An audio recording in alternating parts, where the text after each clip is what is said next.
क्रान्ति अर्थशास्त्रसँगै जुन विचारहरू छन्, विमर्शहरू छन्, चिन्तकहरू छन्, उहाँहरूका कुराहरूलाई उहाँले व्यवस्थित ढङ्गले राख्नु चाहिँ भएको छ। त्यसको सँगसँगै नेपाल राज्य निर्माणको बेलादेखि नेपाल राज्य आधुनिक नेपाल राज्य बन्नुभन्दा पहिलेको देखिको आर्थिक अवस्था कस्तो थियो, नेपाल राज्य बन्ने क्रममा कस्तो अवस्थामा थियो, यो जुन राज्य विस्तारको क्रममा कस्तो थियो र त्यसपछि बिना राणाकाल लगायत हुँदै अहिलेसम्म जुन आएको छ ती विभिन्न कालखण्डमा के थियो भन्ने उहाँले एउटा ऐतिहासिक विवरण पनि त्यहाँ प्रस्तुत गर्नुभएको छ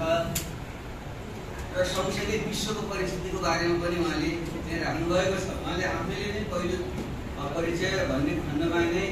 मुख्यतः 5 वटा च्याप्टर छन्, त्यसको संक्षिप्त परिचय दिनुभएको छ र मलाई चाहिँ लाग्छ ती 5 वटा च्याप्टरमा चाहिँ 3टा मुख्य धार छन् त्यहाँ भन्ने मलाई लाग्छ। पहिलो र दोस्रोले ऐतिहासिकता जोड दिएको छ, नेपालको ऐतिहासिक कालखण्डमा हाम्रो अवस्था कस्तो थियो भन्ने कुरा र विश्वको अवस्था र नेपालको अर्थतन्त्रको चाहिँ वास्तवमा ढाँचा चाहिँ के थियो भन्ने ऐतिहासिक ढङ्गको उहाँले 2टा च्याप्टरमा पहिला चित्रण गर्नुभएको छ भने त्यसपछि अर्को खण्डमा नेपाली अर्थतन्त्रका समस्याहरू भनेर मूलभूत समस्याहरू के हुन्, संरचनात्मक समस्या भन्ने उहाँले शब्द प्रयोग गर्न मन परेको छ। हामीले सबै रूपले बाहिर देख्ने रोग ज्वरो आएको खटेरा आएको त भन्न सकिन्छ, तर केले त खटेराको भित्री कारण के, त्यो ज्वरोको भित्री कारण के भन्ने जुन संरचनात्मक आन्तरिक जुन विषय हुन्छ त्यसलाई समेत कोट्याउने गरेर उहाँले समस्याको अर्को खण्डमा विश्लेषण गर्नुभएको छ। त्यो एउटा दोस्रो भाग चाहिँ त्यो पर्छ भने र सँगसँगै अन्तर्राष्ट्रिय पनि अन्तर्राष्ट्रिय पुँजीवादको सङ्कट त्यसले ल्याएका सङ्कटका कुराहरू गर्नुभएको छ। त्यसले दोस्रो खण्ड, पहिलो खण्ड इतिहासका खण्ड, दोस्रो खण्ड समस्याको पहिचान राखेर अन्तर्राष्ट्रिय समस्याको पहिचान र तेस्रो खण्डमा चाहिँ अल्प विकासको राजनीति र वैकल्पिक विकासको राजनीति भनेर उहाँले चाहिँ यसको समाधान के हुन सक्छ, के प्रयत्न विश्वमा भइरहेको छ र नेपालमा के हुन सक्छ भन्ने आफ्नो धारणा चाहिँ उहाँले राख्नुभएको थियो। विकास समिति भन्ने गर्छौँ, तर मानव जातिको जुन उत्पत्ति भयो लामो इतिहासतिर नजाउँ, कति 12,000 वर्ष पहिलेदेखि बल्ल सेटल गरेर जानेर आदिम खेतीपाती कृषि आदि हुँदै अर्थतन्त्र र आजभन्दा 500 वर्ष यता अलिकति औद्योगिक व्यापार व्यवसाय प्रधान अर्थतन्त्र हुँदै अहिले पछिल्लोचोटि आउँदाखेरि विश्वले एउटा चौथो औद्योगिक क्रान्ति र सबै मिलेर विश्व फेरि अर्को एउटा युगको जुन भनिँदैछ। त्यसरी हेर्दाखेरि विभिन्न कालखण्ड विकास र समृद्धिका अलग अलग परिभाषाहरू चाहिँ छन्। खास गरी तपाईँ हाम्रै मात्रै कुरा हेर्नु, बाबुबाजेकै पालाका कुराहरू हेर्नुभयो भने हामी निर्वाहमुखी कृषि अर्थतन्त्र छौँ। हामी सबैले मेहनत गर्थ्यौँ, खालि नुन तेल बाहिरबाट किनेर ल्याउनु बाहेक सबै आफूले त्यहाँ उब्जाउने चाहिँ गर्थ्यौँ र सबैले त्यसलाई विकास गर्ने के भन्ने खान्थ्यौँ। तर त्यति बेलाको हाम्रो चाहिँ औषध आयु हेर्नुभयो, हजारौँ वर्षसम्म मान्छे खालि त खाए राम्रोसँग बसे त्यसले विकास भन्छ, अलिक विकास भन्नुहुन्छ कुरा मान्छे बाँच्नेको खाने ल्याउने सुख समृद्धि हासिल गर्ने भनेको त जीवनका लम्ब्याउँदै गर्न गर्ने भन्ने कुरा होला। त्यसरी हेर्दाखेरि 150 वर्ष अगाडिसम्म हाम्रो औषध आयु नै 29 वर्ष विश्वको, नेपालकै भने अहिले हाम्रो आयु तपाईँले हेर्नुभयो भने विश्वकै 70-72 वर्ष पुगिसकेको, नेपालीको नि करिब त्यही छ र अरूको कयौँ देशहरू त 88-90 सबभन्दा त्यो सुरुमा झट्ट हेर हाम्रो बाबुबाजेले गजब थियो, राम्रो थियो, सुख थियो, गजब शान्ति थियो पानी भन्नुभयो। तर त्यति बेलाको आवश्यक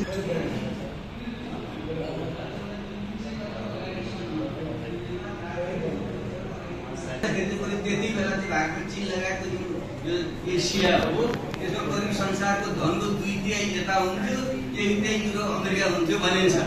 र अहिलेसम्म आउँदाखेरि चाहिँ 2/3 युरोप र अमेरिकातिर, 1/3 यतापट्टि र अब फेरि यो फर्कने जुन एसियाली शताब्दी भइरहेछ, अब 2/3 फेरि एसियामा आउँदैछ, 1/3 चाहिँ युरोप र अमेरिका हुँदैछ। त्यसैले यो भनेको सापेक्ष चाहिँ कुरा हो। यसरी परिभाषा दिनुभएको छ विकासको र अल्प विकासको। म आफूले पनि यही विषयमा नै मेरो शोध कार्य पिएचडी थेसिस गरेको 70-80 को जुन दशक थियो, सायद यो डेभलपमेन्ट अन्डर डेभलपमेन्ट, अल्प विकास र विकास र अल्प विकास भन्ने जुन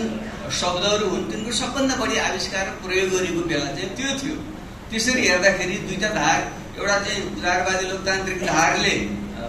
एउटा ढङ्गले त्यो विकास परिभाषा गर्थ्यो र त्यसको बाटो पहिल्याउँथ्यो भने अर्को जुन मार्क्सियली धार थियो त्यसले अर्को ढङ्गले गर्थ्यो। त्यो व्याख्यामा चाहिँ म जान चाहिँ चाहन्न। तर चाहिँ जुन असमानता आयो हाम्रा जस्ता देशहरू चाहिँ जुन पछाडि परे र त्यसको कारण के थियो भने एउटा ठुलो विमर्श भएर त्यति बेला नै विकास भनेको के हो त भन्ने परिभाषा चाहिँ बढी चाहिँ हुन थाल्यो। त्यसरी हेर्दा मैले रुचाएको र मैले किताबमा लेखेर उहाँले माणिकरजीले मोटामोटी गर्नु खोज्नु भएको चाहिँ त्यही मिल्दो परिभाषा चाहिँ के हो भने विकास भनेको मान्छेमा अन्तर्निहित जुन सृजनशील उत्पादनशील जुन क्षमता हुन्छ र प्रकृति प्रदत्त जुन साधन स्रोत हुन्छ माटो हावा पानी लगायतका जुन पदार्थहरू हुन्छन् तिनको सम्मिलनबाट वस्तुको उत्पादन गर्ने र त्यसको चाहिँ ठिक ढङ्गले वितरण गर्ने र उपभोग गर्ने अर्थशास्त्रको साधन भनेको त्यही हो। वस्तु मान्छेको श्रम र प्रकृति प्रदत्त साधन स्रोतको सम्मिलनबाट वस्तुको उत्पादन गर्ने र अनेक देशलाई चाहिँ फेरि सबै मान्छेको आवश्यकता विधि अनुसारको वितरण गर्ने र त्यसको उपभोग गर्ने यति नै अर्थशास्त्रको मूलभूत कुरा हो। यही गर्ने क्रममा विकसित भनिएको समृद्ध भनेको अर्थतन्त्रमा मान्छेले छोटो समयमा छोटो श्रम प्रयोग गरेर बढी उत्पादन गर्छ सक्यो त्यसलाई उत्पादन र उत्पादकत्व जुन भनिन्छ त्यो बढाउनु पर्यो पहिले र त्यसको निम्ति चाहिँ अर्थशास्त्रले भन्ने चाहिँ कुरा आदम स्मिथ डेभिड रिकार्डोहरूले नै पहिले भने पछि मार्क्सले पनि भने त्यसको चाहिँ विकास चाहिँ के हो भने तपाईँले एउटैले सबै कुरो वस्तु मात्र उत्पादन गरिराख्नुभयो भने आफूलाई उत्पादन हुन्छ खानुहुन्छ खास विकास हुँदैन। तर चाहिँ श्रम विभाजन गर्यो एउटाले एउटा वस्तु उत्पादन गर्यो अर्कोले वस्तु वितरण त विनिमय गर्नुभयो भने र त्यही वस्तुलाई तपाईँले अलिक ठुलो मात्रामा उत्पादन गर्नुभयो भने थोरै श्रमले त्यो धेरै उत्पादन उत्पादक पनि बढ्छ र त्यसले गर्दाखेरि चाहिँ तपाईँले चाहिँ आफैले सबै थोक उत्पादन गर्नु। जस्तै हाम्रो बाबुबाजीहरूले हामीले गाउँमा गर्थ्यौँ अलिकति खुर्सानी लगाएको छ अलिकति एउटा बाख्रो पालेको छ अलिकति कोदो र मकै रोपेको छ गर्दाखेरि जुन ढङ्गको उत्पादकता हुन्थ्यो त्यसको सट्टामा एउटाले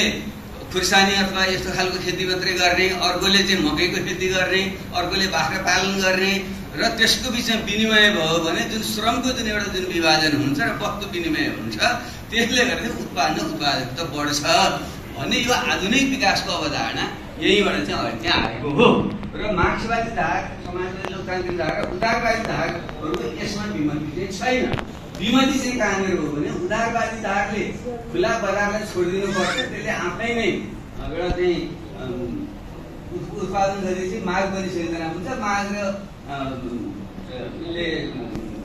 वितरणले सप्लाई र डिमान्डले चाहिँ आफै सन्तुलन मिलाएर विकास हुन्छ भन्ने एउटा धारले भन्यो। अर्कोले त्यसो भन्दाखेरि चाहिँ असमानता आउँछ सबैको पहुँच पनि पुग्दैन। त्यसैले चाहिँ राज्यले नै यसको चाहिँ उत्पादनका साधनहरूको चाहिँ स्वामित्व लिएर सामूहिक स्वामित्व लिएर सामूहिक ढङ्गले उत्पादन वितरण गरियो भने त्यसले चाहिँ बराबर चाहिँ ल्याउँछ भन्ने एउटा मार्क्सियली समाजवादी धारहरू चाहिँ बिचमा चाहिँ विकास चाहिँ भयो। तर यी दुईटै अहिले हामीसँग आइपुग्दाखेरि दुईटै धारकोबाट के देखा पर्यो भने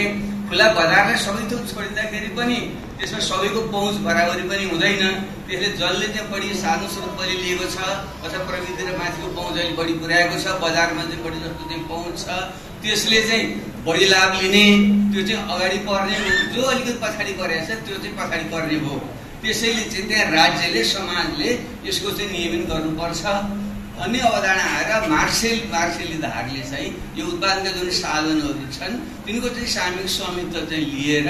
सामूहिक ढङ्गले व्यवस्थापन गरियो र वितरण गरियो भने समानता आउँछ त भन्यो। तर घटनाक्रमले के देखायो भने यी दुवै भनाइका धारका चाहिँ आफ्ना सकारात्मक नकारात्मक पक्ष चाहिँ रहेछन्। खुला बजारलाई छोडिँदाखेरि त्यसले एउटा प्रतिस्पर्धी भावना ल्याउने र बढी जसले मेहनत गर्छ उसले चाहिँ बढी कमाउँछ फाइदा लिन्छ भन्ने भावले मान्छे मेहनत गर्दो रहेछ बढी उत्पादन गर्दो रहेछ बढी मुनाफा कमाउँदो रहेछ